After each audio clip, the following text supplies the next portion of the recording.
Thank you, Speaker. Merci, Madame la Ministre. Thank you, Mr. Speaker, for your answer. Is actively promoting emergency preparedness by working collaboratively with municipal and federal governments.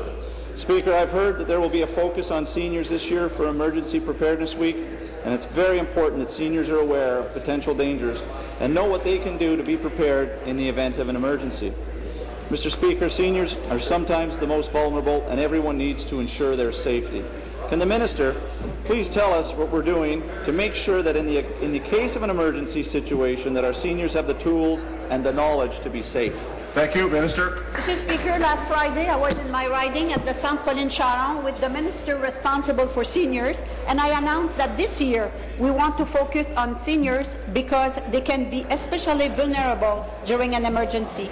Mr. Speaker, EMO is in collaboration with the Ontario Senior Secretariat has developed a new emergency preparedness guide for seniors.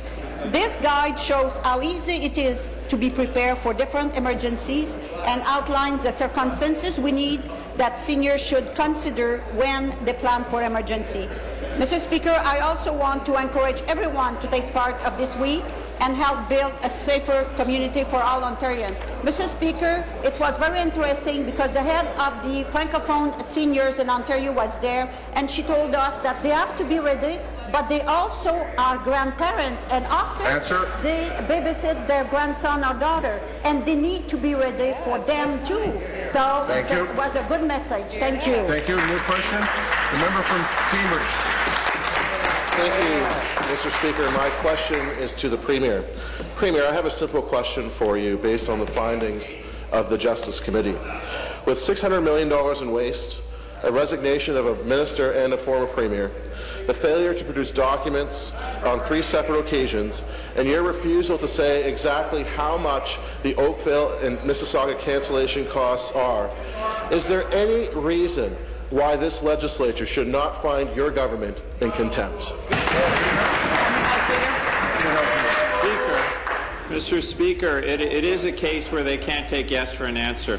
The Oakville situation is one that is a concern to the Justice Committee, it's concern to this government, and when the Premier assumed office, one of her first actions was to ask the Auditor General, an officer of this House, to look into it. Mr. Speaker, she made herself available for 90 minutes in front of the committee, and the former Premier, the member from Ottawa South, is going tomorrow. But I ask the member again, and perhaps he can address this in his supplementary. What are the Conservatives trying to hide? Why will the Leader of the Opposition not appear in front of the committee? Why will progressive Conservative candidates who sent out thousands of pamphlets talking about how they were in favor of the cancellation of the plan, who had robocalls, Mr. Speaker, who appeared in YouTube videos with the Leader of the Opposition, who sent out tweets. Mr. Speaker, why will they not appear in front of the committee and tell their side of the story? Supplementary. Well, you know, Mr. Speaker, I think that the government House Leader just said yes, that his government is in contempt of this legislature. I can't believe it. But I'll ask the Premier once again. Your numbers are wrong. You botched document dumps, and you haven't been forthright about what you knew and when. The people of Ontario have lost confidence in your government. We on this side have lost confidence in your government. The only people who seem to have confidence in your government are you and your government and half of the NDP caucus. Which half? When will the Premier admit that her government botched this file and say, I am sorry to the people of Ontario?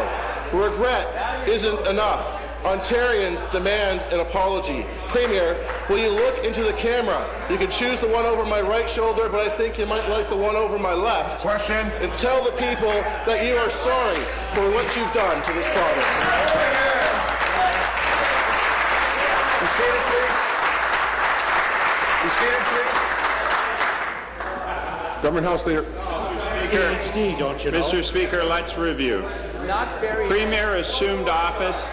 She asked the Auditor General to look into the member from Bruce Grey, Owen Sound, come to order. She went to the opposition, Mr. Speaker, and offered a select committee. The opposition said no, they'd rather have a witch hunt against a former member of this legislature who's now in private life. Mr. Speaker, she offered to broaden the terms of reference of the committee, and it took them a week and a half to finally get back to us. Mr. Speaker, one of the first actions of the committee was Liberal members, at the advice of the Premier, to go forward and ask for a complete look through government agencies and ministries to deliver documents. And you know what happened, Mr. Speaker? The official opposition voted against it. Mr. Speaker, the Premier made herself available for 90 minutes to answer all questions, as did the member from Ottawa. Oh boy, I wish I knew who said that. And if the member is honourable, stand up and withdraw anyway. Go ahead.